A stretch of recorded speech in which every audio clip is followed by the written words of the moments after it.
itinatagong bomba doon sa loob mismo ng kwarto ni Kibuloy. Bolo, mga bomba, tapos mga wire plano na pumupunta sa compound ni Kibuloy. Kasi 'di ba yung KOJC meron pong hangar 'yan sa compound ni Kibuloy, merong hangar.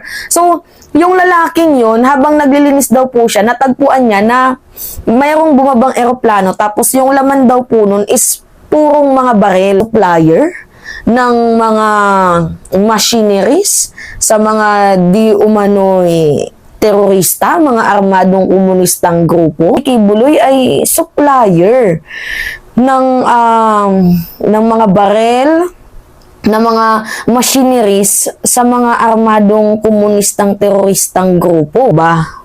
At mga bolo, mga machinery. Loob ng Kingdom of Jesus Christ o KOJC compound ang mga pampasabog at sikretong daanan sa kasagsagan ang paghahanap ng mga PNP kay religious group leader Apollo Kibuloy.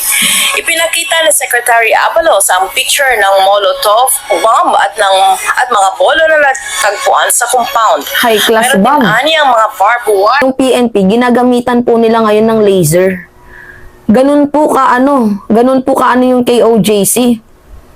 Ganun po ka walang hiya. Ginagamitan nila mga minamahal ng laser. Tingnan nyo, tong kababuyan ng KOJC ngayon. Napakita ko sa inyo mga minamahal. Grabe tong pambababoy nila sa PNP, oh.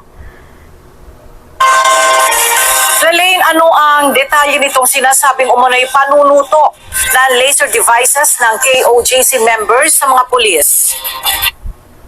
Kailan itong mga nakalipas na araw kahapon ay nagkaroon ng aerial survey itong PNP sa palibot ng KOJC compound at pati sa mga video na inilabas ng PNP ay may mga laser devices na ginamit itong KOJC at tinutok nila doon sa chopper ng pulis at ayon nga sa PNP ito ay delikado. Isang pahayag sa social media, sinabi ng Police Regional Office 11 na tinutukan naman ng mga miyembro ng KOJC ng laser devices ang kanilang helicopter na nagsasagawa ng aerial survey sa compound. Sa video message ni PRO Davao spokesperson Police Major Catherine De La Rey, kinundina nito ang naturang aksyon ng KOJC members na anya ay mapanganib at maaaring magdulot ng aksidente. Sinabi rin ni De La Rey na ang paggamit ng laser sa aircraft ay ipinagbabawal sa ilalim ng Aviation Safety Regulation and legal standards. So ngayon, wala pang inilalabas na tugod ang kampo ng KOJC hinggil sa aligasyon sa paggamit naman ng laser devices sa PNP chopper. Una nang sinabi ng PNP na nagkakaroon sila ng problema sa pagpapatupad ng kanilang operasyon dahil sa umano'y resistance ng KOJC members. Iniulat din ng pulisya na nasa 29 na KOJC members na ang inireklamo ng obstruction of justice at direct assault dahil sa umano'y pananakit sa ilang pulis na kasamang nagsisilbi ng warrant of Grabe, no? laban sa kanilang leader na si Apollo Kibuloy.